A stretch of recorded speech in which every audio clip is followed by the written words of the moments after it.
Hey guys, it's Kelsey and back with another scrapbooking process video, and today is a really fun one.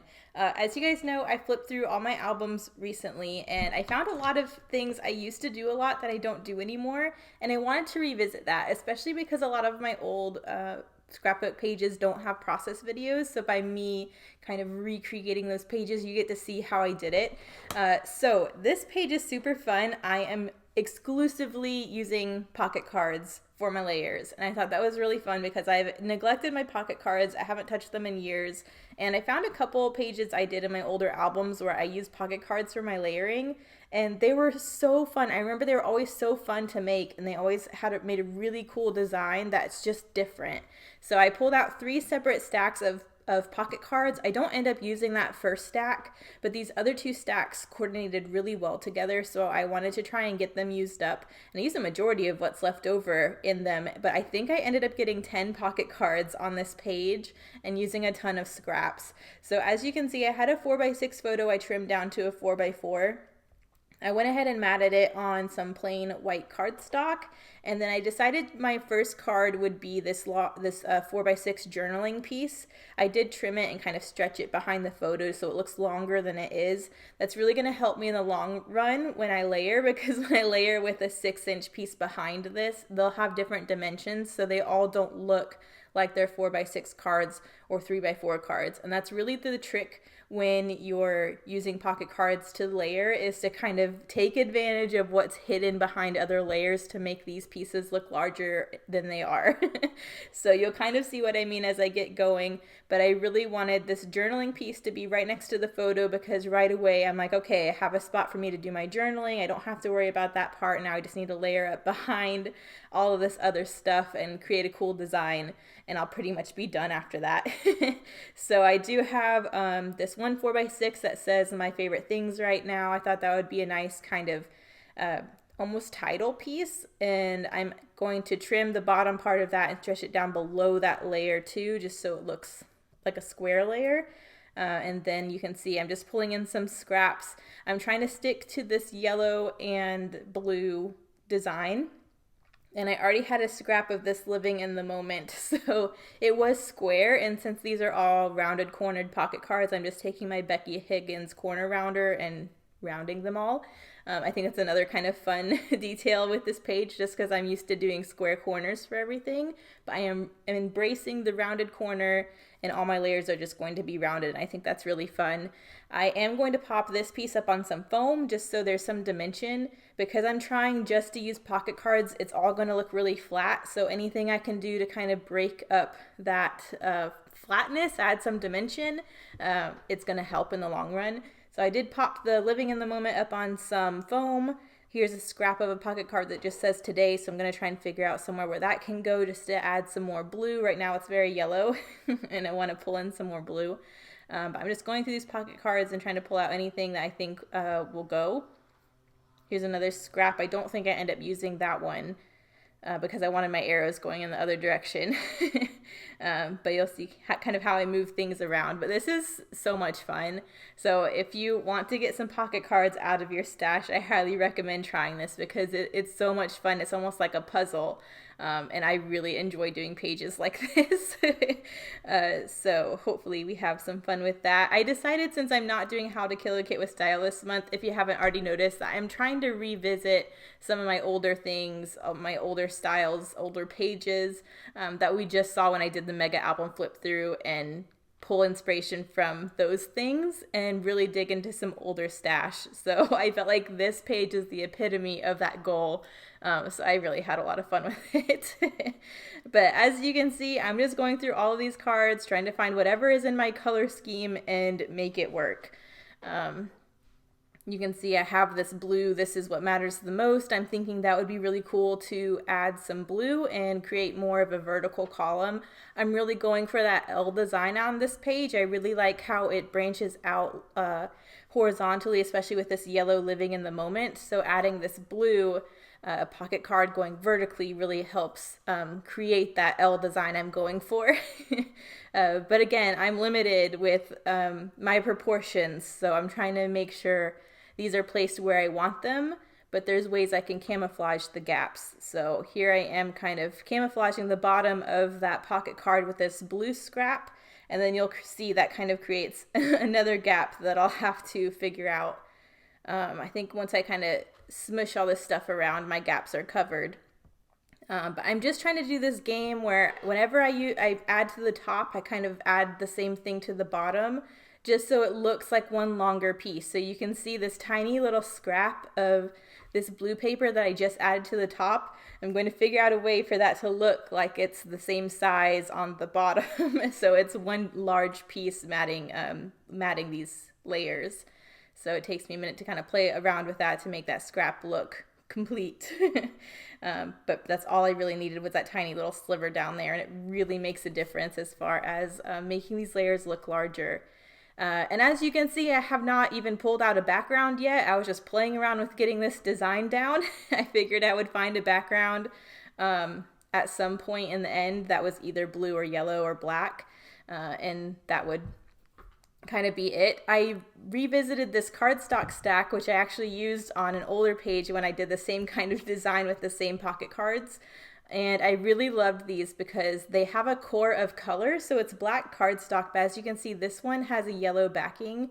And whenever you distress the black part of this paper, you see the yellow through it. And I think that's really fun. So I thought, since this is an L design, this upper left-hand corner is really open, it would be really cool to do a distressed detail where you see the yellow core of that paper. So I'm keeping that in mind, but now that I have my background, I'm trying to finish out my layers so I at least have all my pocket cards and the design done. This particular set, I'm not sure what collection this is. I got it either from Walmart or Michael's, but it has some frame type pocket cards, and I'm going to use those to kind of pull all the colors together because it is a multicolor piece. But I think these frames look so cool when you incorporate them in these types of designs with the other pocket cards. And so I'm just using 3 of them on this page. I'm kind of creating a visual triangle with that pattern, and I think the frame looks so cool, especially on the black background, because it really pops. And I really like that layered detail. So I'm just getting all 3 of those frames glued on. I'm really not trying to salvage any of this stuff that's hidden behind other things, because like I said, I haven't touched these pocket cards in years. I don't know when the next time I'll pull them in on a page is. So I'm just going to go ahead and glue all of this down if I can. So I'm getting that last one down, and then I will stick down the living in the moment piece. But I really like how it's looking, so I'm going to go ahead and glue it to the background. I know where it's going to go. And I think that's 9 pocket cards there, and once I get my living in the moment piece down, that will be 10. So it's always really satisfying when I create a page like this. It's just, I don't want to be repetitive, but it's so much fun. So I got that down. I'm going to glue down my living in the moment, which is up on some foam. I did recognize that this is going over my journaling, but I don't have a whole lot to say about this photo, so I think that'll be plenty for me to say what I need to say. This photo, if you already saw, Benoit and I made a step. Did I scrapbook that already? Did you see that process video? We made a custom step for some of the girls who have to get up on the really tall horses bareback. And so this is another project that we did where we created a custom wheelbarrow to help store, hold, and distribute the saddle racks that have to go on every single stall. We have to put them all up and take them all down multiple times in between the shows, depending on what gear they need in between sets or scenes. So this really helped us kind of do that quickly. So Benoit designed it, and then he helped me make it, which is a lot of fun. I never considered myself much of a handyman, but he taught me a lot. We used the jigsaw thing and sanded and stained, and I just felt like such a little handyman by the end because we were able to make all of this stuff. Granted, he did all the hard stuff, but he did show me, he let me cut out the corners of this that you can see we already kind of stenciled out, and then after we did that, we went ahead and sanded and stained it. I didn't have a photo of the finished product, unfortunately. This is about most of the way through. And that blue thing is their kind of custom saddle rack they made out of some metal piping just because they need so many, and that's a really lightweight, easy option for them. So There we go. I did add a doily just because I thought I needed a little something to fill in that space.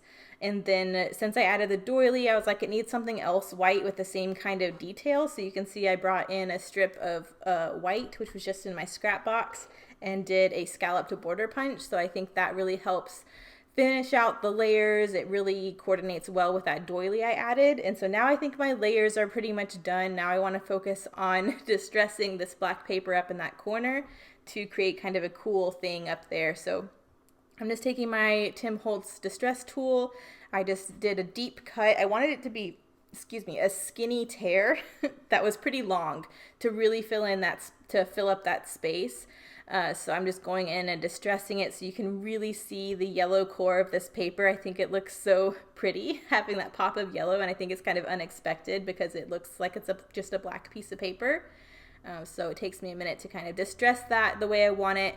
I want the gap wide enough so that I can die cut a heart out of one of these coordinating patterns that I have a scrap of to stick in there as just a little bit of detail. But I wanted this corner to be pretty simple. I wanted it to fill up that space without distracting you from the main design.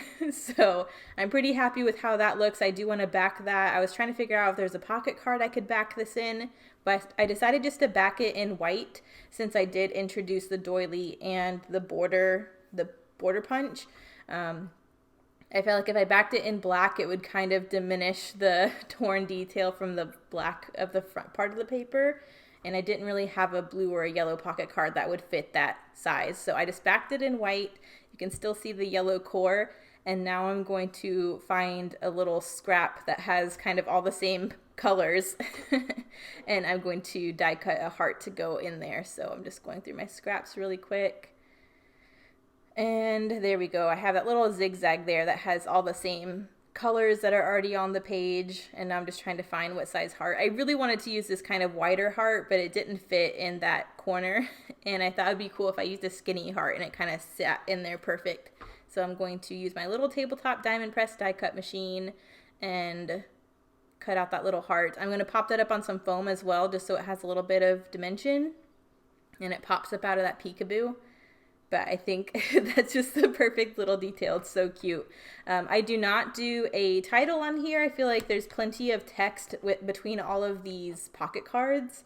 So pick whatever title you want between all of those. But I am going to do a little bit of journaling, and then I will go in with some Nuvo drops at the end because I have some Aqua Nuvo drops I think will pop really well off of this black background. So I did the date over where it says date, and then it says Benoit and I also made a custom wheelbarrow for the saddle racks for easy distribution, pickup, and storage. And that fit in that little journaling area perfectly. I did it in black to pull the black in from the background, and now I'm going in with the Aqua Nuvo drops. But this was a really, it looks like there's a lot going on, but it was a really easy page. It was really fun, and it used a lot of really old stash that I've ignored, like I said, for years. So give this design a try. Thank you guys so much for watching. Here are the close-ups, and I will see you in the next one. Bye.